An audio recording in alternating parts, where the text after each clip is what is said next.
The word toxic is all the rage. Toxic boss, toxic workplace, toxic customers, toxic, toxic, toxic. It seems that so many people are now labeled toxic. Maybe it's time to wonder, am I toxic or am I normal? Stay tuned to find out.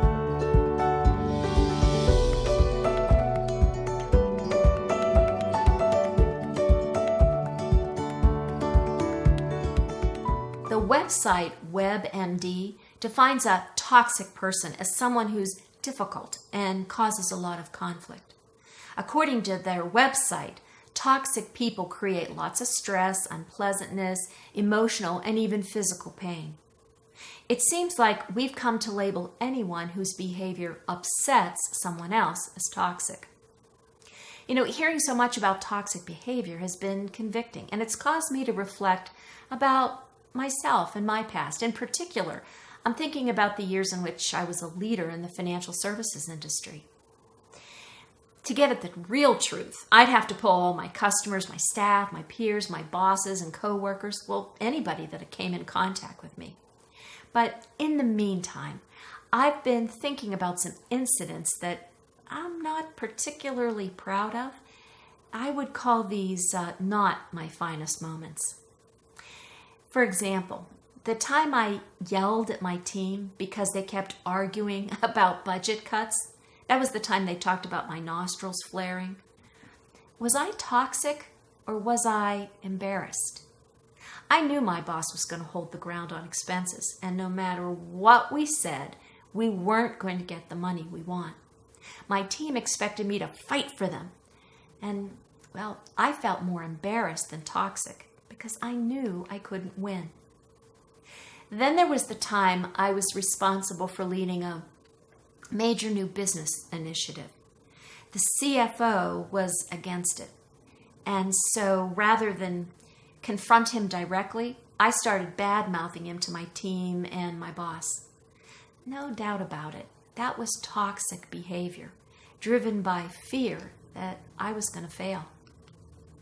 And what about the times when I fired people because they weren't meeting expectations? They probably would call me toxic. I thought by being decisive and making a tough call, I was being fair, holding everyone to the same performance standards. I remember also way back at the beginning of my career, I'll never forget the time I took a red pen and corrected a memo one of my staff wrote. She broke down in tears. She was sobbing because I was so critical of something she worked so hard on. Using the WebMD definition, she could definitely have called me toxic because of how upset she was. I was also inexperienced and untrained as a new supervisor in how to give good feedback. Even outside of work, I've done damage in personal relationships, and I can think of a few people who might call me toxic. I'm not proud of everything I've done or said, and I've hurt some really good people.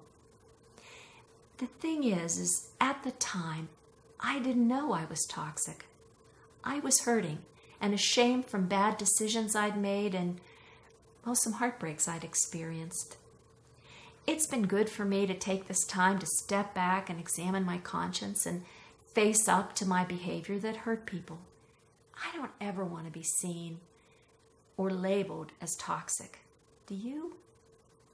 I wonder if we would all step back before we throw out labels like toxic, narcissistic, dysfunctional, psycho, idiotic. You can fill in the words. And if we looked for what might be happening underneath the behavior, not to excuse the yelling or the excessive correction or whatever it is, but to understand it.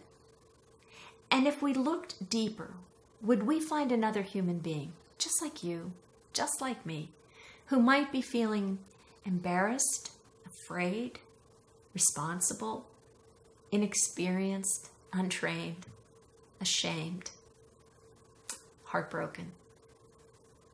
How about you?